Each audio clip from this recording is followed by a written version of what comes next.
Hello and welcome to another episode of Secondhand Stories. This is a place where I tell you stories. What kind? Well, histories, mysteries, and unbelievistries. This week's story was requested by Sagar K.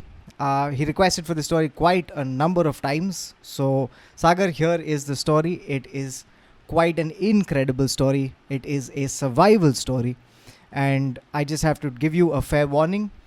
This story is not probably for everyone. This is definitely not for the faint hearted, and this is certainly not for the faint stomached. So, this is your warning, but in case you choose to stick around, it's quite an incredible story. And here's how it goes.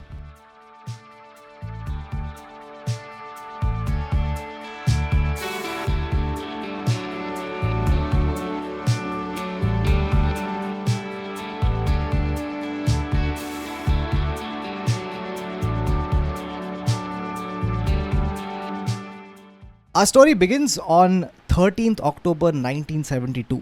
A plane is flying over the Andes. Now, the Andes are a stretch of mountains. These are the longest continental mountains.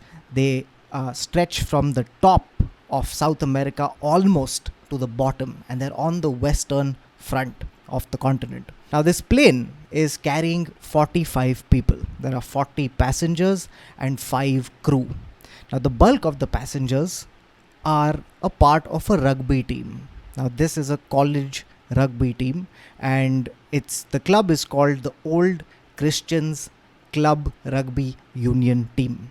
They are flying from Montevideo in Uruguay, and they are going to compete against a club called Old Boys Club, and this match is going to be held in Santiago, Chile.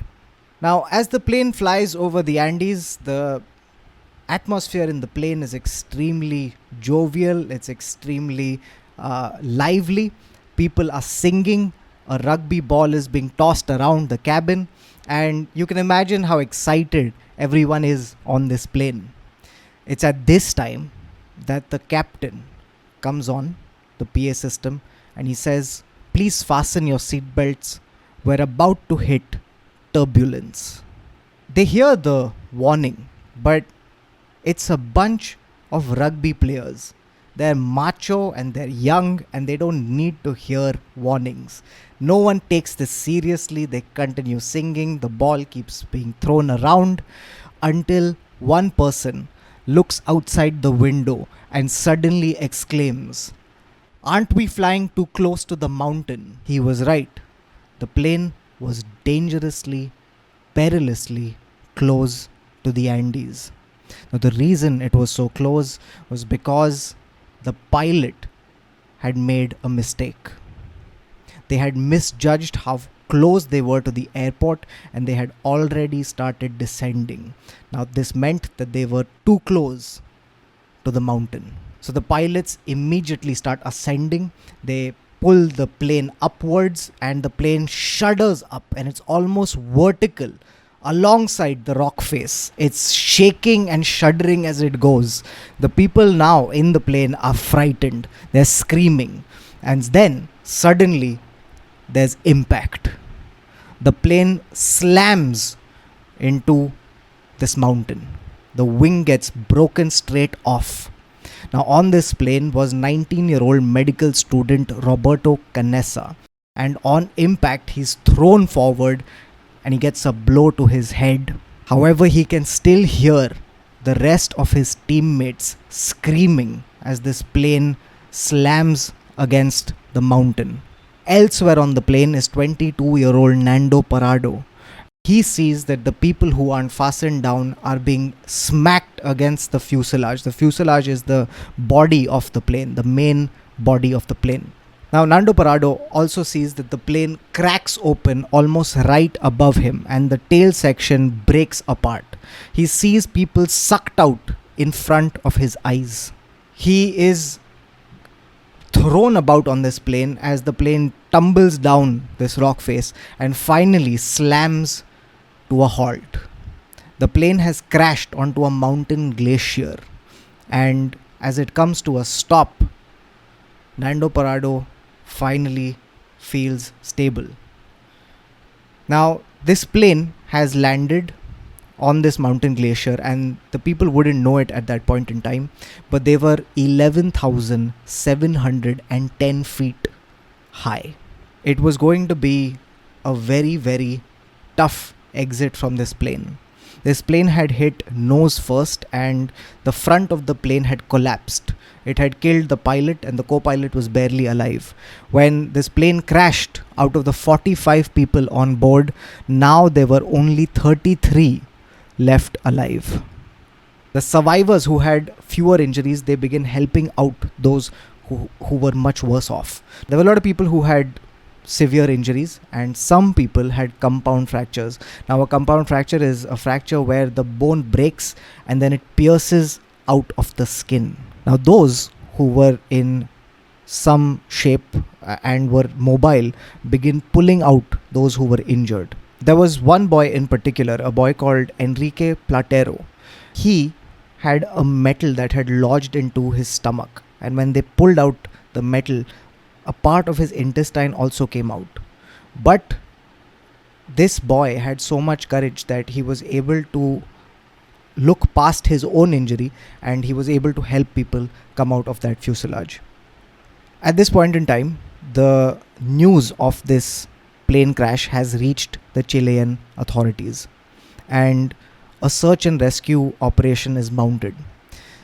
The Chilean authorities also get in touch with the Andes Rescue Group, and together they start trying to locate the plane and any survivors. But where the plane has crashed is an extremely treacherous area, and the search and rescue operations are going extremely slowly.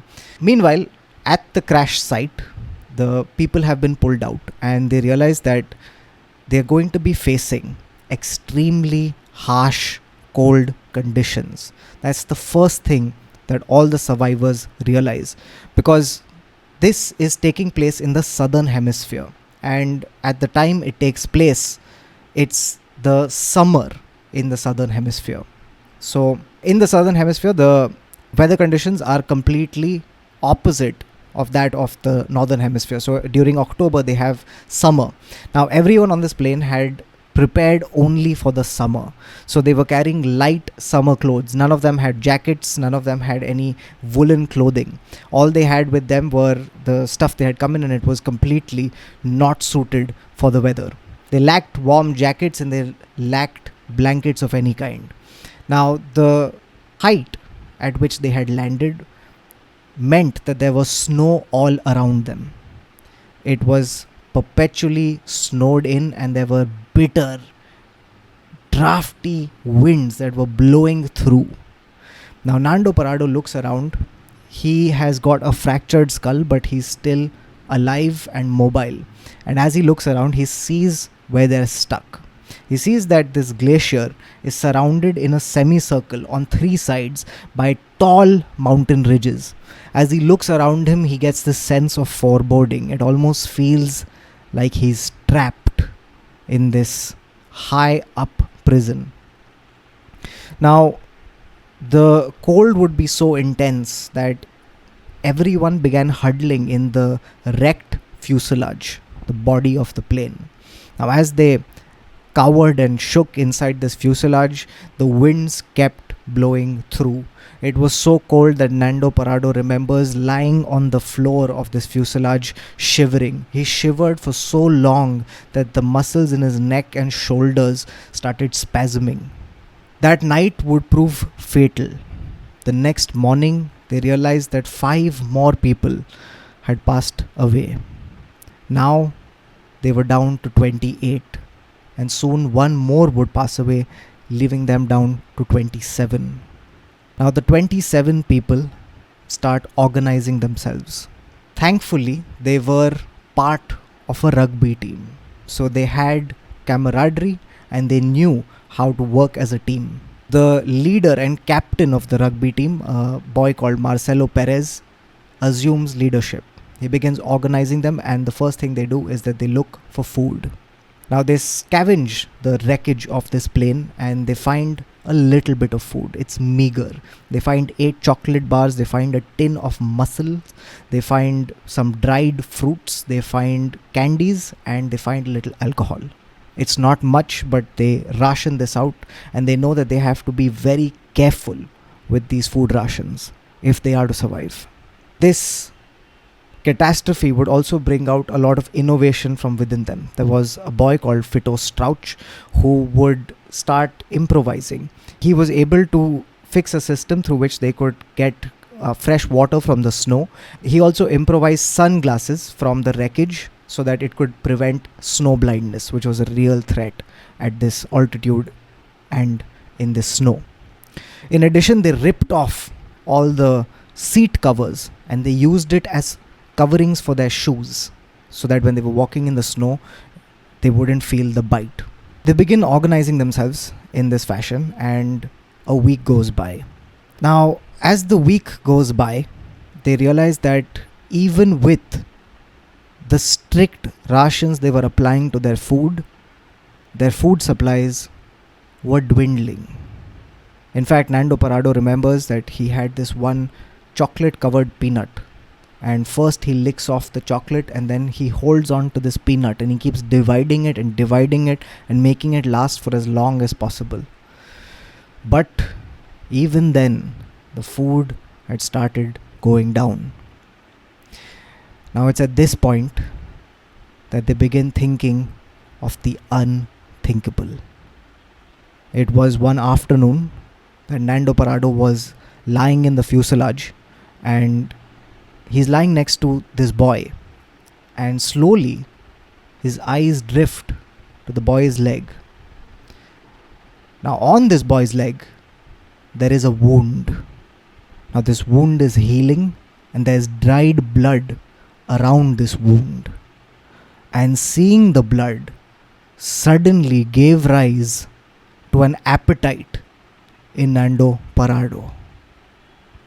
Suddenly he had started viewing human beings as a source of nutrition. And to his horror, when he looks up, he sees that there were other boys who were also looking longingly at that wound. He keeps this thought to himself as long as he possibly can, but then eventually he shares it with a friend. His friend's name is Carlito, and he tells him one day about these thoughts he's having. He says, "Carlito, don't you feel hungry?" And Carlito says, "Of course I do, but there is no food around." At which point Nando Parado says, "But there is plenty of food. We just have to stop thinking of them as people and start thinking of them as meat." Carlito has also thought of this very same thought, because the dead bodies of their teammates and comrades are all around them. They were preserved in the ice and snow, and they felt that they could eat them, but it was such a horrible, repulsive thought that no one wanted to act on it. But now that Nando Parado had spoken it out loud and Carlito had also admitted to having the same thoughts, they decided to broach the subject with some of the others. And when they did, they found out that even the others had had the same thought. They speak about this frankly, and a lively debate breaks out. A lot of people cannot get themselves to act on this thought. Thinking it is one thing, but actually eating somebody that you knew, somebody who was your teammate, somebody who was alive just a little while ago, it seems too repulsive to even consider. But then they come to this conclusion that if they do not act now, and if they do not consider eating their dead compatriots, they might end up perishing too. It's an extreme situation, and regular morality will not work. And so they make a pact. They decide that they will go ahead and eat from the dead bodies, but also if any of the survivors was to die, they give permission to the remaining survivors to feast on their remains. And that is the crux of the problem, because the main thing that was stopping them was the fact that they had not got permission from the people who had died. And so it felt like they were violating their dignity. But the circumstances were so extreme that they went and did it. Roberto Canessa was the one who was given charge of bringing slices of the meat. He was a medical student and he knew how to cut a human body. He takes a shard from the wreckage and he brings back pieces of meat. Roberto Canessa would later talk about this moment, and he would say there was still a part of humanity that resided in all of them. And for a lot of people, even though the meat was in front of them and there was hunger that was roaring up from within them, even in that situation, they could not open their mouths. But somehow, in their own time, everyone put the pieces of meat in their mouth and began chewing. Every single time they chewed, they felt more miserable and sad. But the bodies that were left behind, they were a source of nutrition, they were a source of protein and fat, and it was what they needed to survive. And eventually they made their peace with it, and they realized that their friends didn't need their bodies anymore, but they, the living, did. In this wreckage, they had also found a transistor, and this transistor was thankfully working, and they would often turn it on and listen for news of their rescue. And one day, 11 days after the crash, they got the worst possible news. They were all huddled in the fuselage listening, and suddenly they hear from this transistor that the Chilean authorities have decided to call off the search. The authorities believe that too much time has passed, there will be no survivors, and it's too risky to continue searching. You can imagine how that news must have washed through everybody sitting in that fuselage. People who had desperately done unthinkable things just to stay alive on the hope that somebody would rescue them. And now that hope seemed to be flickering out. People began sobbing, praying, crying. There was only one boy, a boy called Gustavo Nikolic, who seemed to have an opposite reaction. He seemed to grow in confidence, and brightly he says, well, it's good news that they've called the search off.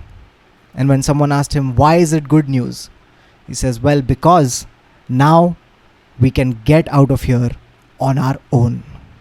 And later, the survivors would say that it was this boy's bravery, his courage in the face of the unthinkable, that gave despair a push away from that fuselage.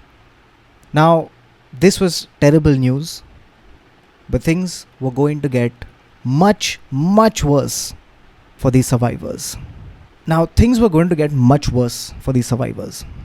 On 29th October 1972, 17 days after the crash, things took a turn for the worse.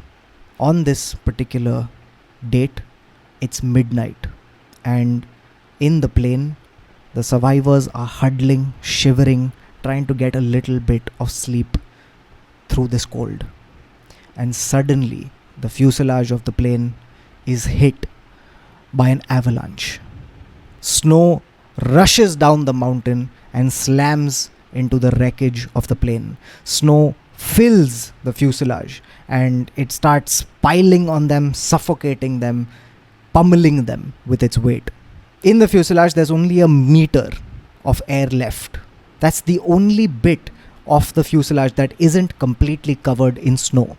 And as the survivors struggle to stay up, they realize that the air is being sucked out of the plane, which is when Nando Parado finds a metal rod which is lying on a luggage rack, and he picks it up and he's able to pierce the body of this plane to let a little bit of air in. They stay stuck in this plane in the ice for 3 whole days because there's a blizzard raging outside. Then 3 days later, they're able to claw their way out of the plane. And when they do, they realize that 8 of them have perished in the plane. Now they're down to 19 people. For 3 whole days, they realized that they had been stuck inside with the corpses of their teammates. Now they pull those corpses out because they know that they'll have to use them very soon as food. Life resumes on this glacier after this avalanche as the survivors now band together and start trying to survive again. It's extremely tough going, and slowly the days begin ticking by. Nando Parado would later say that if you looked around that area, you would see that it came from hell itself. On this icy glacier was the stench of death. The whole place smelt of urine, and there were remains, bone and gristle of human beings that used to be their friends, their teammates, but now reduced to food. However, oddly enough, this is how adaptable human beings are. Even in that hellscape, it almost felt like home. They did try many times to try to escape their fate. They tried to mount expeditions, tried to get out of that glacier. But every single time they were rebuffed, either by the altitude or through dehydration or through the extreme biting cold. However, in December, they decide that they must act quickly. By this time, they have lost even more people, and they are finally down to the last 16 survivors. And Nando Parado and Roberto Canessa realize that if they don't act soon, they will all perish on this glacier. They decide that they will try to mount one last expedition. They cobble together a makeshift sleeping bag, which they decide that they will use on a trek, a do or die trek, to try and get help. Now, it's three people who have decided to go on this expedition. They are Roberto Canessa, Nando Parado, and Antonio Vizintin. Now, the three of them pack supplies, they take their sleeping bag, and they set off in a westerly direction. They realize that Chile is to the west of them, and if they just try to go west, maybe they will reach some part of Chile where they could find help. Now, this is completely a gamble. They don't fully know what they're doing, but they realize that this is their only way out. So the three of them decide that they are going to make in that direction. They set off on this journey, and it's extremely difficult. Now, you must know that they did not have any equipment, they didn't have a map, they didn't have a compass, and they didn't have experience. And yet, these three boys have begun making their way across extremely treacherous terrain in a desperate bid to find help so that they can save the lives of the people who are remaining back at the crash site. Now, they make their way across summit, and then another summit and another summit, and every single time they thought that they would reach a clearing of a sort, they would see that the mountains kept extending. And 4 days later, they realize that they have miscalculated. The supplies they have are not enough for 3 people. So they send Antonio back. They tell him that head back to the crash site, we'll keep going in this direction. If help comes, then send them for us too. And with that, Antonio turns around and heads back, and the two of them continue onwards. For a long part of this expedition, it felt like it was the sheer will of Nando Parado that kept them going. Nando Parado had this indomitable will to not give up to the mountain. He wanted to get through at any cost. In fact, at one point, he told Roberto Canessa, he says that maybe we are walking to our death, but I would much rather walk to our death than wait for it to come to us. And with that, they kept dragging their bodies along the Andes. And then, finally, after days, they find a river. That this fresh water is so welcome to them, they collapse next to it and have water to their fill. Then, when they're slightly rejuvenated, they begin following this river downwards. And as they're following this river downwards, slowly they start seeing signs of human life. there's just small bits and pieces that tell them that a human being had been here. And this buoys their spirits, and they go further and further down this river. And finally, they come to a campsite. And at this campsite, they find cows. It's livestock. They know for sure that now they're near humanity. Now they're extremely tired and extremely hungry. And they look at the cows and they feel like they should kill one and eat it. But they resist the urge. They stop themselves because they realize that if they kill a cow, whoever owns the cow is not going to be willing to help them. So they suppress their appetite and their instinct, and they wait for the owner of the cows to come. Now at this point, it's been 9 days that they've been on the road, and Roberto Canessa is finished. He's exhausted. He's at the brink of life. He cannot move at all. And he lies down and he tells Nando Parrado that he's not going to be moving for this day. Nando Parrado understands, and he says that, okay, I'm going to get firewood. Now he scarcely moved a few feet when suddenly Parrado exclaims. He says, I can see a man. Now Roberto Canessa does not believe him. He feels like this could be a false alarm. And he says, no, I don't think it's true. Maybe it's a shadow. Maybe you're seeing things. But at this point, Nando Parrado says, no, there's definitely a man. There was a man on a horse, and he was on the other side of the river. And the man on the horse sees them, and he waves to them, and he yells something out. But the water is running swiftly, and it's making a lot of noise. And the two boys can't hear what the man is saying. Finally, Nando Parrado catches a sentence. And Roberto Canessa says, what did you hear? And Nando Parrado says, I think I heard him say, I'll be back tomorrow.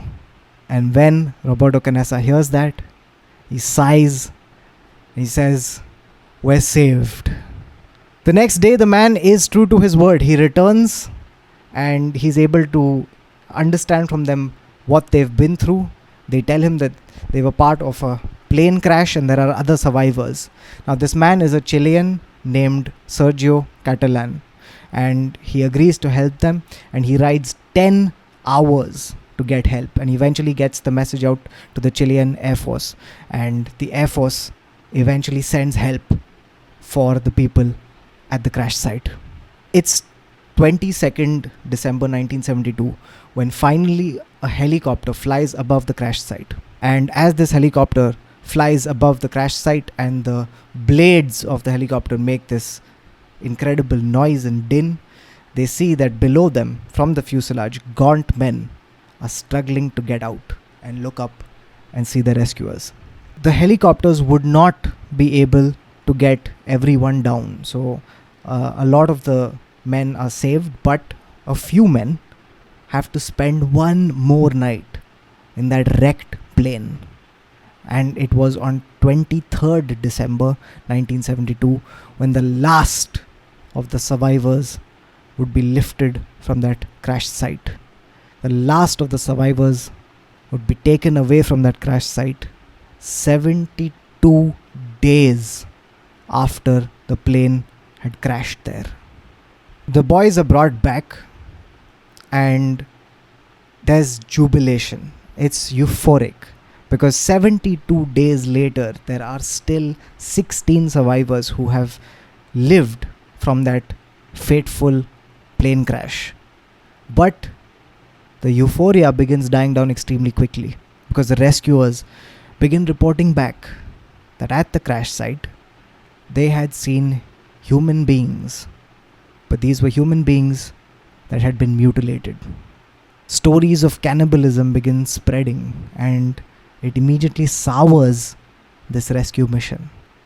It's only days later when the survivors all come out and issue a press conference, when they reveal to the public what they had to go through, the circumstances under which they had to eat their friends, their family, their teammates.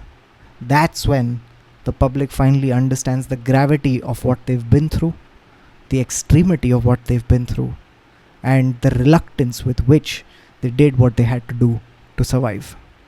Eventually, a priest would also come out and say that the extremity of the situation absolves them of any moral sin that anyone would think they had committed. Now, Roberto Canessa and Nando Parado and a lot of the others who survived went on to live very long, happy, and successful lives. They learnt many things from their ordeal, and some of them would be able to articulate this hard earned wisdom. A lot of the survivors would report back that the one thing that changed after their ordeal was their perspective.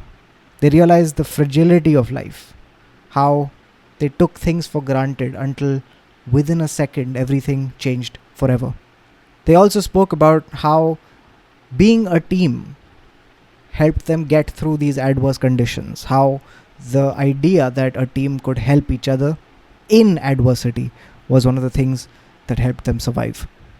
They would also talk about how other problems didn't seem as big once they had been through something as catastrophic as this plane crash. When they faced problems in life, they would always compare it to surviving on the Andes and say, well, it surely can't get any worse than that. And they were usually right.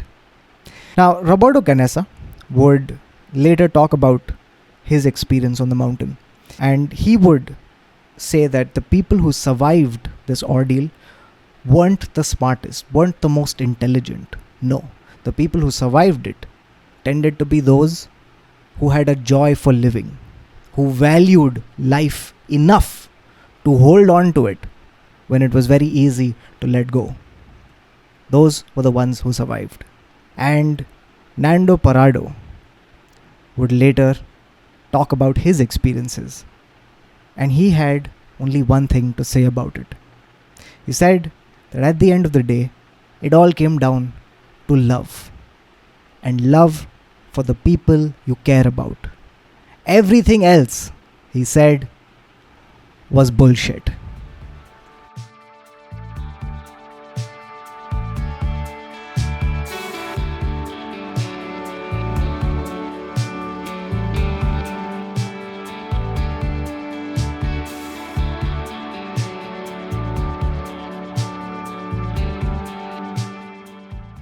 I hope you enjoyed the story. If you did, then please leave a like and a comment. Let me know what other stories you'd like me to cover. Much like this one, like Sagar K insisted that I do this, and Sagar, thank you so much for it, because this was truly an incredible story. As usual, this episode is brought to you by My Career. If you'd like to support My Career, then do check the description for links for shows I'll be doing. In fact, I'm doing a show on 4th of June. It's in Thane, so if you happen to live there, then do come out for it. I'm going to be doing 2 shows alongside Puneet Panya and Ronak Rajani. We're going to be recording both these shows and hopefully getting a clip out for YouTube. So do come for that, and do come for the other shows that I'll be doing as well. That is it from this story. Until next time, stay safe, do not take life for granted, and until next time, bye-bye.